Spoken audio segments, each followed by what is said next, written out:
গৌৰৱ গগৈয়ে দুটাকে বহুমূলীয়া অতি মূল্যৱান উপহাৰ দুটা লৈ আনিলে যোৰহাটবাসীৰ বাবে। তেওঁ সাংসদ হৈয়ে প্ৰথম মাহতে তেওঁ দুটাকৈ বহুমূলীয়া উপহাৰ লৈ আনিলে যোৰহাটবাসীৰ বাবে।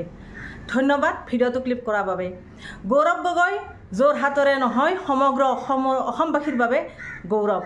গৌৰৱ গগৈ অসমৰ সন্তান, অসমৰে গৌৰৱ আৰু এটা উজ্জ্বল নক্ষত্ৰ। সমগ্ৰ অসমতে এতিয়া গৌৰৱ গগৈৰ কথা খুবেই চৰ্চা চলি আছে। কাৰণ গৌৰৱ গগৈ গৰজি উঠিব পাৰে, সংসদত ডাঙৰকৈ কথা ক'ব পাৰে। আমি দেখি আছোঁ কিমান গৰজি কথা কয়। তেওঁ দেখিছে যোৰহাটৰ বাবে একো কামেই হোৱা নাই, আগতে কোনো মন্ত্ৰী মিনিষ্টাৰে তেনেকুৱা একো বিশেষ কাম কৰা নাই। কিন্তু এতিয়া তেওঁক যিহেতুকে যোৰহাটবাসীয়ে দিল্লীলৈ পঠাইছে ভোট দি পিনে, যোৰহাটবাসীয়ে কেতিয়াও ভুল কৰা নাই। ভুল কৰিলে বুলি ভাবিছিল হয়তো কোনোবাই যে আমি দিল্লীলৈ পঠাই ভুল কৰিলোঁ নেকি। যদি কোনোবা ভাবিছে তেতিয়াহ'লে ভুল হয়, কাৰণ যোৰহাটবাসীয়ে কেতিয়াও ভুল সিদ্ধান্ত ল'ব নোৱাৰে। কাৰণ যোৰহাটখন সমগ্ৰ অসমৰ ভিতৰতে এখন সম্ভ্ৰান্ত জিলা। যোৰহাট কোনপিনে পিছপৰা চাওকচোন। যোৰহাট কোনো দিশে পিছপৰা নহয়, বাণিজ্যিক দিশতে হওক বা শিক্ষাৰ ক্ষেত্ৰতে হওক বা সাংস্কৃতিক দিশতে হওক, চবফালে তেওঁ আগবঢ়া। গতিকে যোৰহাটৰ কাম সেই হিচাপে হোৱা নাছিলে, এইখন চৰকাৰ তেনেকৈ কাম কৰা নাই। গতিকে দিল্লীলৈ যদিকে যোৰহাটবাসীয়ে বহুত মৰমেৰে পঠাইছে কিবা এটা কৰিবৰ কাৰণে, সেয়েহে গৌৰৱ গগৈয়ে সেই আশা পূৰণ কৰিব লৈছে। তেওঁ দিল্লীলৈ গৈয়ে প্ৰথম তেওঁ দুটা বহুত মূল্যৱান উপহাৰ লৈ আহিলে যোৰহাটবাসীৰ বাবে। আৰু সেই উপহাৰ দুটা আপোনালোকৰ শুনিবলৈ মন যাব নহয় জানো। উপহাৰ দুটা কি জানে নাই? যে যোৰহাটত বিমান সেৱা নাই, বিমান বন্দৰ নাই। যোৰহাট টু দিল্লীলৈকে তেওঁ প্ৰথমতে বিমান বন্দৰটো আনিলে, খুব বেছি ভাল কথা, বিমান সেৱাটো হ'ল।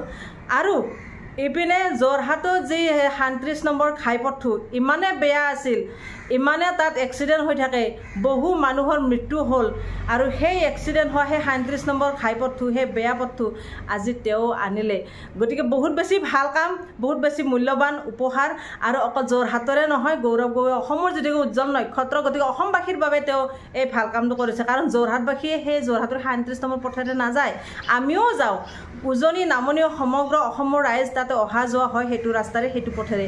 গতিকে সেই পথটো বহুত মূল্যৱান পথ আৰু সেই পথটোৰ কাম হ'বই লাগে। যোৰহাটৰ কাৰণে নহয়, সমগ্ৰ অসমৰ কাৰণে সেই কামটো আনিছে, যিটোকে বহুত বেছি ভাল লাগে। সেয়েহে আমি অসমবাসীয়ে ক'বলৈ বাধ্য যে গৌৰৱ গগৈ অসমৰ বাবে নক্ষত্ৰ, উজ্জ্বল নক্ষত্ৰ, নহয় জানো। গতিকে গৌৰৱ গগৈ ইমান ডাঙৰ কাম দুটা আনিলে। গতিকে গৌৰৱ গগৈ কেনেকৈ ভুল কৰিব চাওকচোন, যে ভোট দি পিনে ভুল কৰা বুলি বহুতে ভাবে। আমি আগতে কোৱা শুনিছোঁ, কিছুমান বিধায়কে কৈছে, বিজেপিৰ বিধায়কে, যে গৌৰৱক ৫,০০০ টকাৰ কাৰণে ভোট দিছে হয়তো, এনেকুৱা কিবা কিবি কথা কোৱা শুনিছোঁ। কিছুমানে কৈছে আৰু ইটিকিং কৰি, কিন্তু ৫,০০০ টকা নহয়, আজি কিমান মূল্যৱান কাম এটা কৰি আছে তেওঁ, বহুত বেছি ভাল লাগিছে। আৰু আগন্তুক দিনত কিমান কাম কৰি যাব আপোনালোকে ভাবক। গতিকে গৌৰৱ গগৈ আমাৰ অসমৰ সন্তান, যিটোকে অসমৰ হকে চিন্তা কৰে, সেয়েহে বহুত বেছি ভাল লাগে। আৰু অসমৰ বহুত মূল্যৱান কামখিনি তেওঁ হাতত ল'ব, হাতত লৈ আহি আছে, কাম কৰি আছে, ভাল লাগিছে। গতিকে তাতে আৰু এটা কথা কৈছে কি, গৌৰৱ গগৈ যোৰহাটত গৈ দেখিছে যে যোৰহাটৰ সেই ফ্লাইঅভাৰ যিখন বনাই আছে বৰ্তমান, ফ্লাইঅভাৰখন হেনো যোৰহাটবাসীয়ে বিচৰা নাই, কিন্তু আমাৰ মুখ্যমন্ত্ৰীয়ে জোৰ জবস্তি বা হেঁচা পেলাই পিনে, ৰাইজৰ ওপৰত হেঁচা পেলাই ফ্লাইঅভাৰখন বনাইছে।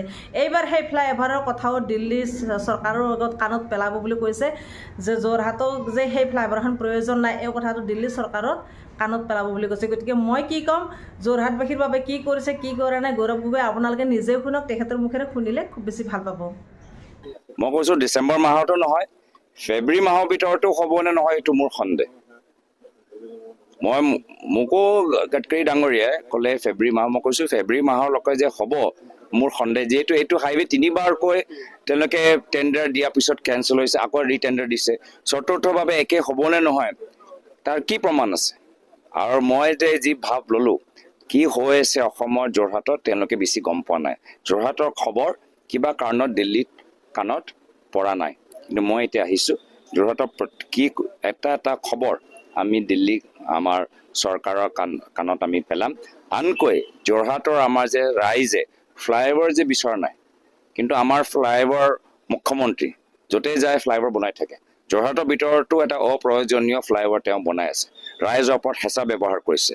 আমি এইখিনিও খবৰবোৰ আমি আমি কাণত, বিজেপি চৰকাৰৰ কাণত আমি পেলাম, প্ৰধানমন্ত্ৰী মোদী ডাঙৰীয়া কাৰ্যালয়ত পেলাম, যে ফ্লাইঅভাৰ দায়িত্ব থকা মুখ্যমন্ত্ৰীয়ে যোৰহাটৰ ভিতৰত অপ্ৰয়োজনীয় ফ্লাইঅভাৰ বনাই ৰাইজৰ যে কণ্ঠ ৰাইজৰ কণ্ঠ ৰুদিবলৈ বিচাৰিছে আৰু ফ্লাইঅভাৰ কিয় বনাবলৈ বিচাৰিছে কিমান ইয়াত টেণ্ডাৰৰ ভেলিউ কি কণ্ট্ৰেক্টৰ কিমান টেণ্ডাৰ মাৰিছে গোটেইবোৰ তথ্য নিশ্চয় মুখ্য বিচি প্ৰধানমন্ত্ৰী মোদী ডাঙৰীয়া কাৰ্যালয়ৰ ওচৰত থাকিব আৰু গোটেই আমি তথ্যবোৰ প্ৰধানমন্ত্ৰী মোদী ডাঙৰীয়া কাৰ্যালয়ৰ ওপৰত আমি অৱগত কৰাম যে না খাওঁগা না খানে দুংগা এইবোৰ চব বেলেগ কথা ইয়াততো চব খাই আছে